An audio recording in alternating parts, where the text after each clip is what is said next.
La Corporación Renovación Carismática Católica y la Escuela de Misioneros Juan Pablo II presentan al misionero laico Juan González Torres compartiendo las enseñanzas sobre la teología del pecado y sus consecuencias. Hoy escucharemos el 10º tema, el poder de las tinieblas.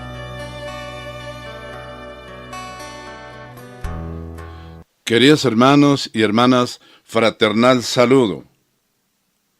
Estamos compartiendo enseñanzas, es decir, realizando la nueva evangelización de los miembros de la Iglesia para confirmar a la gente en la verdad y en la fe.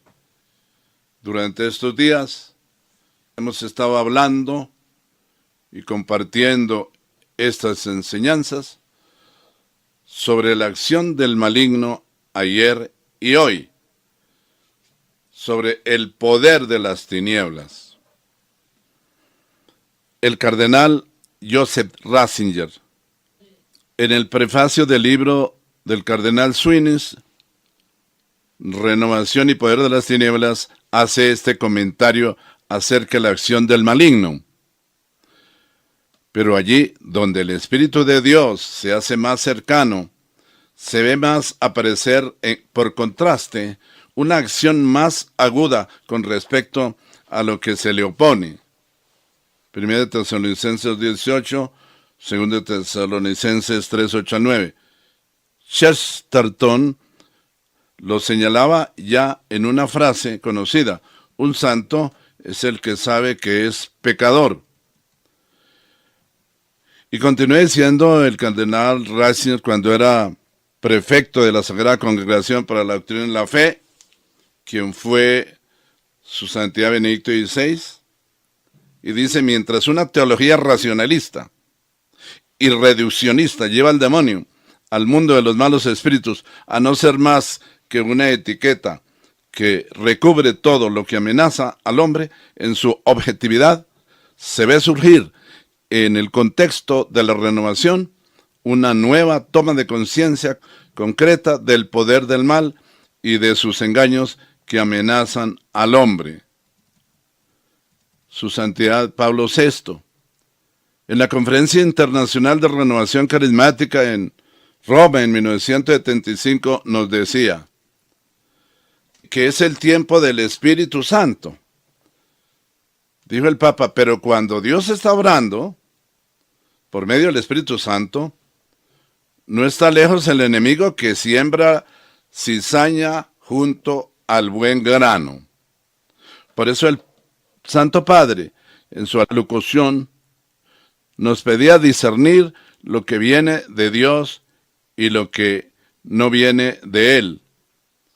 Él nos dio entonces 3 normas de discernimiento: la fidelidad, la sabiduría y la caridad, los cuales encontramos manifestados en la escuela de María, con humilde entrega, su fe y oración en el corazón de la Iglesia. ¿El demonio es un mito o es una realidad? Es forzoso reconocer que entre los cristianos existe hoy día una cierta desazón a propósito de la existencia del o del demonio. ¿Mito o realidad? ¿Satanás debe ser relegado al reino de los fantasmas? ¿Se trata simplemente de la personificación simbólica del mal, de un mal recuerdo de una época precientífica ya superada? Un gran número de cristianos se deciden por el mito.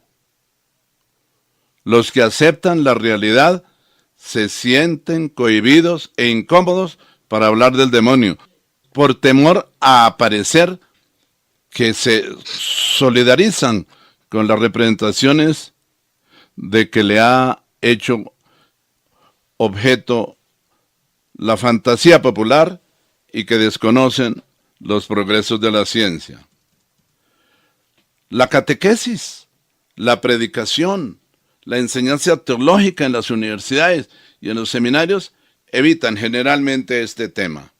E incluso en los lugares donde se discute la existencia del demonio, apenas es objeto de examen, su acción y su influjo en el mundo.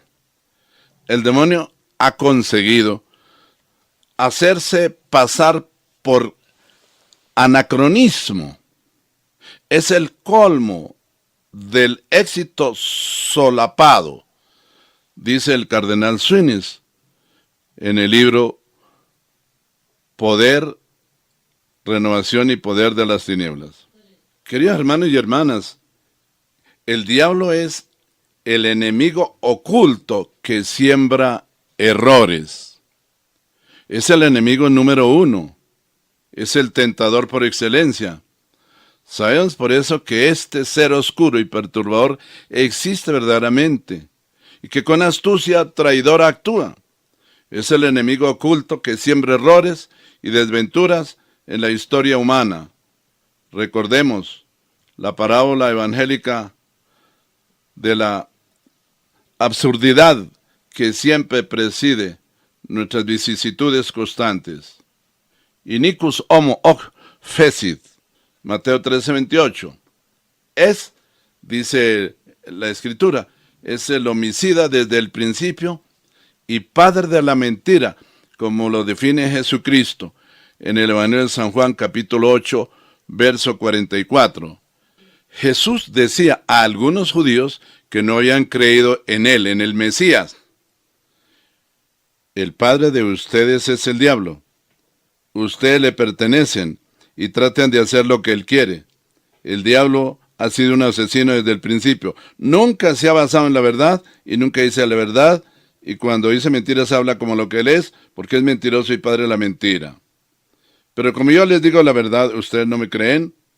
¿Quién de ustedes puede demostrar que yo tengo algún pecado? Y si digo la verdad, ¿por qué no me creen? El que es de Dios escucha las palabras de Dios, pero como ustedes no son de Dios, no quieren escuchar. Es el instigador del equilibrio moral del hombre. Es el pérfido y astuto encantador que sabe insinuarse en nosotros por la vía de los sentidos, de la fantasía, de la concupiscencia, de la lógica utópica o de desordenados contactos sociales en el juego de nuestro obrar, para introducirnos desviaciones tanto más nocivas cuanto conformes a la apariencia de nuestras estructuras físicas o psíquicas, o de nuestras instintivas y profundas aspiraciones.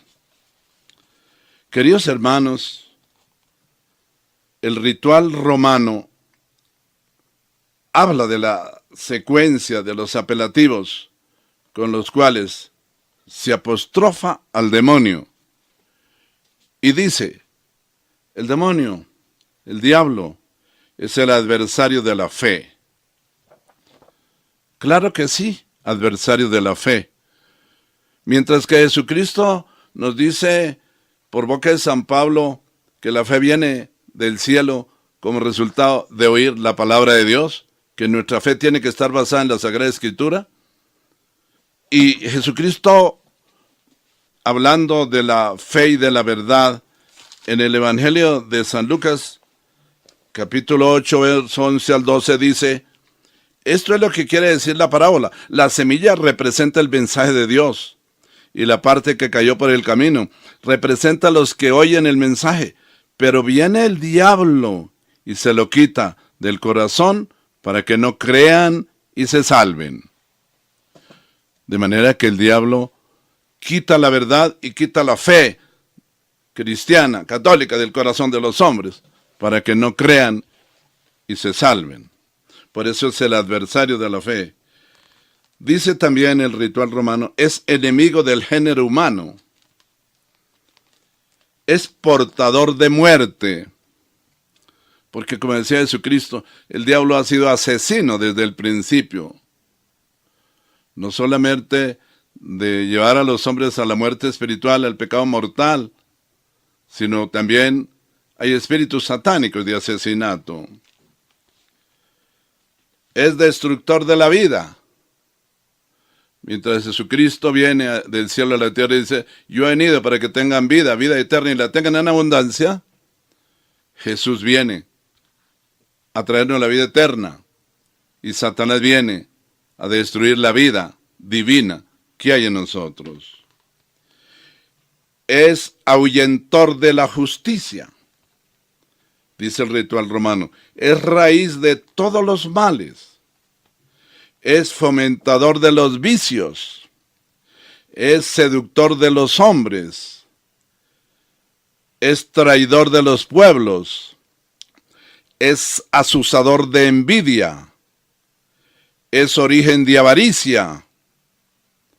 Es causa de discordia. Es fuente de dolores, dice el ritual romano en el libro de Pablo VI, en la página 294. Por eso, mis queridos hermanos, tenemos que pedirle hoy a Dios que envíe desde el cielo el don del Espíritu Santo para recibirlo de una manera nueva. Y tenemos que pedirle al Espíritu Santo, tenemos que pedirle a Jesucristo que nos dé el carisma de discernimiento de espíritus.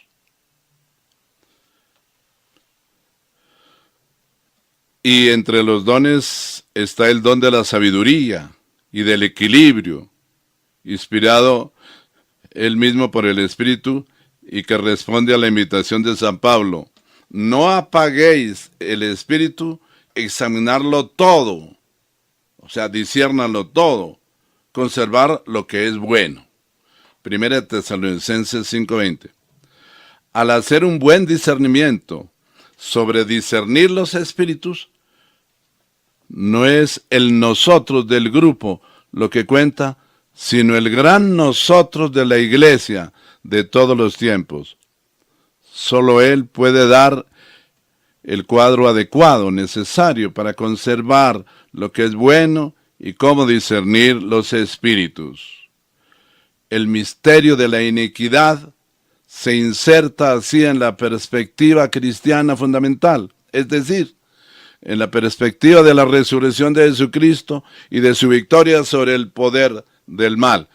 Porque Jesucristo, cuando murió, derrotó al diablo y todos los poderes demoníacos. Derrotó la muerte y destruyó el pecado. Con su sangre nos compró para Dios. En esta óptica, la libertad del cristiano y su tranquila confianza que rechaza el miedo toma toda su dimensión. La verdad excluye el miedo. Dios dijo, el amor echa fuera el miedo, y así permite reconocer el poder del maligno.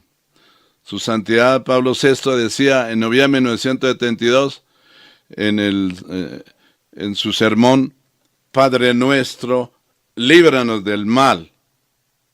¿Cuáles son hoy las mayores necesidades de la iglesia? No os parezca simplista o incluso supersticiosa o irreal nuestra respuesta. Una de las necesidades mayores, dijo el Papa Pablo VI, es la defensa de este mal que se llama demonio. Queridas hermanas y hermanos, San Pablo, cuando habla a los efesios, a la iglesia de Éfeso, dice que la vida cristiana es una lucha espiritual donde el cristiano tiene que estar armado con las armas espirituales que Dios le da y luchar para vencer a su principal enemigo. Así dice la palabra de Dios en Efesios 6:10. Cuando habla de las armas espirituales del cristiano, dice San Pablo, y ahora hermanos, háganse fuertes en unión con el Señor, por medio de su fuerza poderosa. Protéjanse con toda la armadura que Dios les ha dado, para que puedan estar firmes contra los engaños del diablo, porque no estamos luchando contra gente de carne y hueso, dice la palabra de Dios. Nuestra lucha aquí en el mundo no es el esposo contra la esposa. Nuestra lucha aquí en el mundo no es de la esposa contra el esposo. Nuestra lucha aquí en el mundo no es de los padres contra los hijos. Nuestra lucha aquí en el mundo no es de los hijos contra los padres. Nuestra lucha aquí en el mundo no es entre los hermanos de una comunidad familiar. Nuestra lucha aquí en el mundo no es contra gente de carne y hueso, dice San Pablo concretamente. No. Porque no estamos luchando contra gente de carne y hueso, sino contra las malignas fuerzas espirituales del cielo, las cuales tienen mando, autoridad y dominio sobre este mundo oscuro. Nos enfrentamos con los espíritus y las fuerzas sobrenaturales del mal. Y termina diciendo San Pablo, por eso, tomen toda la armadura de Dios que les ha dado para que puedan resistir en el día malo y después de haberse preparado bien, mantenerse firmes. Queridas hermanas y hermanos, ¿cuáles son las armas espirituales del cristiano?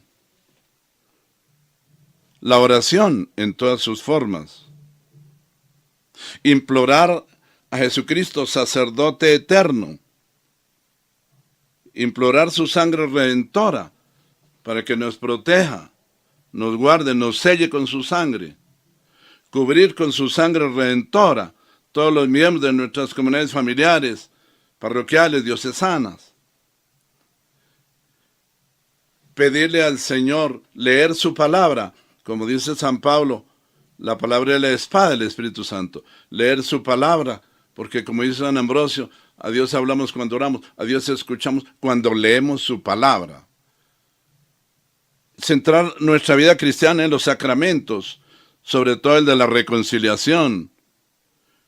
Jesucristo le dio potestad a los sacerdotes, a los ministros, para perdonar los pecados de los hombres.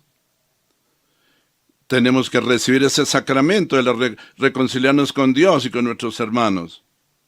Centrar nuestra vida en el sacramento de la Eucaristía, que es fuente de toda la vida cristiana, fuente de toda la esencia del cristianismo. Y orar el Santo Rosario, para que la Virgen María nos proteja y nos cubra bajo su sagrado manto maternal. Pedirle a Dios, como dice el Señor, Marcos 14:38, vigilen y oren, para que no caigan en tentación. Su espíritu tiene buena voluntad, pero su carne es flaca. Queridos hermanos, oremos a Dios, pidámosle que nos libre de la acción del maligno, que nos libre de los hombres malhechores, de las mujeres malhechoras, de todo mal, de todo accidente, de todo pecado y de todo peligro. Y pidámosle a Jesucristo que nos cubre y nos selle con su sangre redentora y sacerdotal. El Señor los bendiga. Feliz día.